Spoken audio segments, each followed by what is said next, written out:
Hello everyone, welcome back. Today I'm just going to make a quick little guide video to show you how to install mods, and specifically the character mods for Slay the Spire 2, the ones that I've been using. Now, for those who have been having problems, I can try and help a little bit, but this guide is mostly supposed to be just a straight, practical, no-nonsense guide. I will have another one linked in the description. That video is the one that I used to mod the game, so if you have any problems, I would just start the process over and look at that video over this one. First things first, we're going to need two things. You're going to need to be able to download mods from Nexus Mods, so you'll probably need an account there. And then also, you will need to have Slay the Spire 2 downloaded, and you will need to run the game at least once. So make sure you open up the game, boot to menu.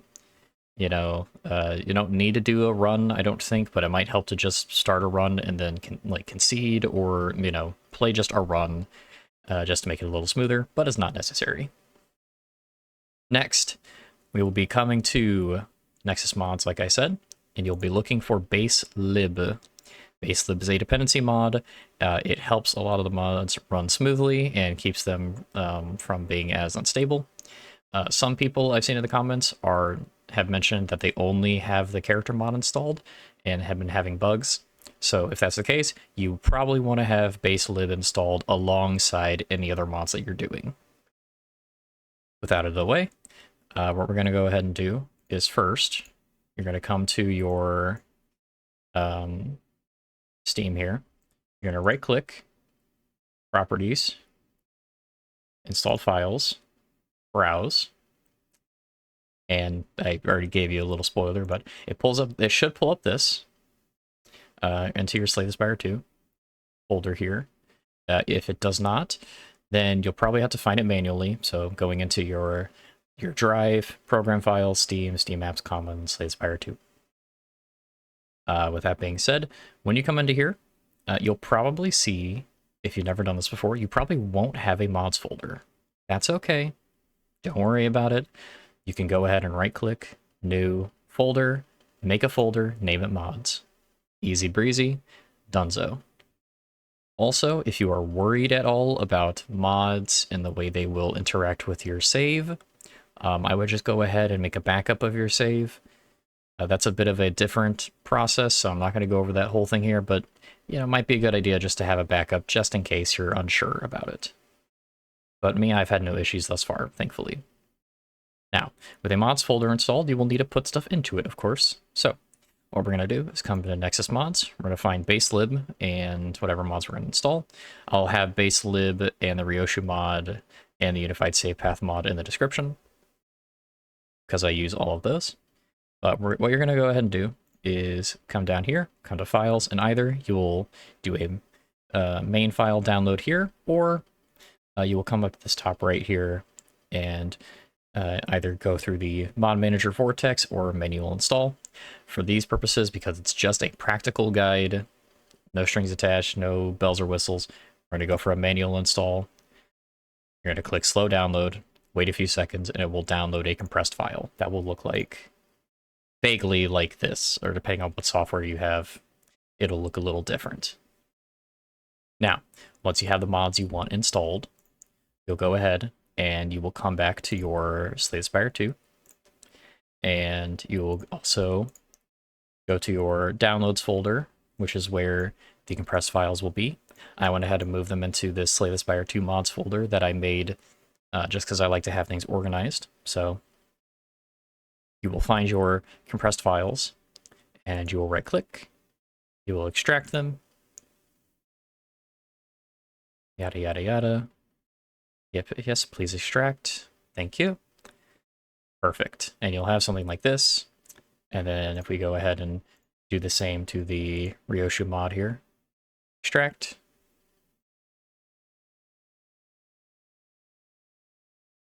Boom. Personally, I like to click and drag and separate the folder here. Like, I don't like having nested folders myself, because I think it might be annoying at sometimes and all that. So I just go ahead and drag this out there. Now, obviously I can't do that because I have that right here. So not going to do that, but if you do that, you should end up with just the Ryoshu folder here, which has all the stuff. And same with your download right there. Now, once you have those two things, what you'll need to do is navigate to your Slay the Spire, open up your mods folder, and to go ahead and select these two, and we're just gonna drag them in. Perfect. And that's it. No, really, I'm not being under exaggerating or anything. That's literally it. Like, you should be done from here. Now what we're gonna do is we're gonna come to Slay the Spire, and we are going to run the game.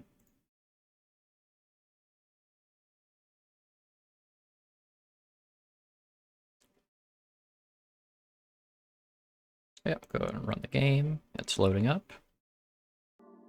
Beautiful. Now, keep this in mind.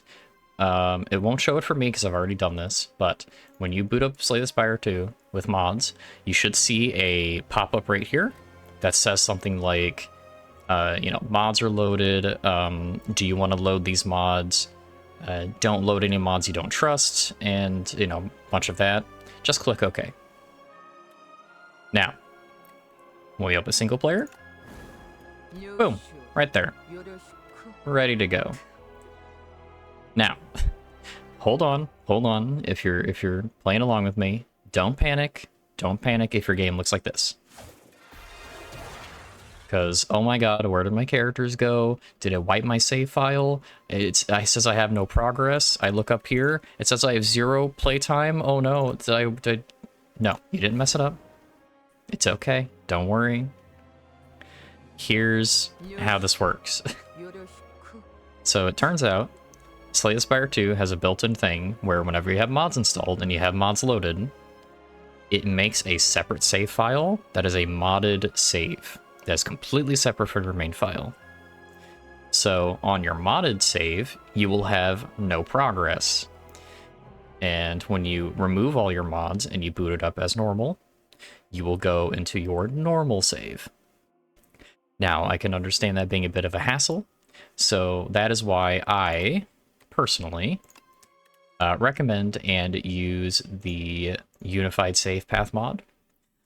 Unified Save Path mod, all it does is exactly what it says.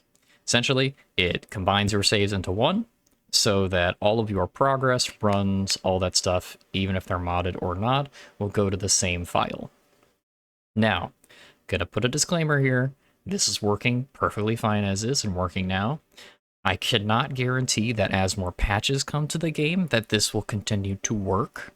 So please, like I said, be careful with your saves. Make a backup before, you know, downloading and starting any major updates, just in case that things might break. But besides that, that's it. That is all the process was. That's all I did for my own setup, and it's been working perfectly fine.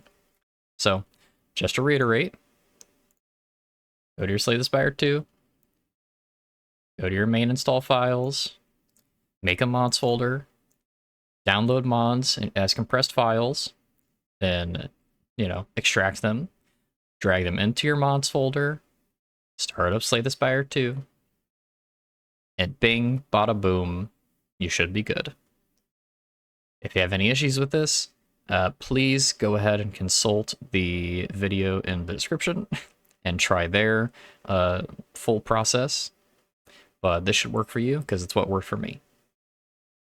Outside of that, that's all I've got for today. I hope you all have an excellent time, and I hope you get to experience the wide, amazing world of modding Slay the Spire 2, because I find it very fun. Even if it's just skins, it's a great time.